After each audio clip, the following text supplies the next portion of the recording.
మల్లెపూలు అయితే మంచిగా వస్తున్నాయి. కానీ వర్షాకాలంలో మనం ఇంకొక పని ఏం చేయాలంటే చెట్టు మాత్రం ఇంత గుబురుగా ఉంచొద్దు. ఆకులు అయితే మ్యాక్సిమం తెంపేసేయాలి. ఇప్పుడు అదే పని చేస్తుంది అనమాట. ఆకులు నిండుగా ఉన్నాయంటే మొక్కకు తొందరగా పెస్ట్ అయితే వస్తాయి అన్నమాట. అలా పెస్ట్ రాకుండా ఉండాలంటే ఆకులు సాధ్యమైనంత వరకు తీసేయాలి. ఒక 30% మాత్రమే ఉంచుకోవాలి ఆకులు, మిగిలినవన్నీ తీసేసేయాలి. అలా మొత్తం అన్నీ కట్ చేసుకుందాం.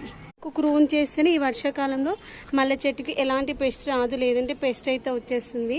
ఇప్పుడైతే సగం వరకే కట్ చేసాం, ఇంకా వర్షం పడుతూ ఉంది, స్టార్ట్ అయింది అనమాట వర్షం. అందుకోసమని మళ్ళీ రేపు మిగిలింది కట్ చేసుకుందాము. ఫైనల్గా ఇన్ని మొగ్గలు అయితే వచ్చినాయి. వర్షం అయితే స్టార్ట్ అయింది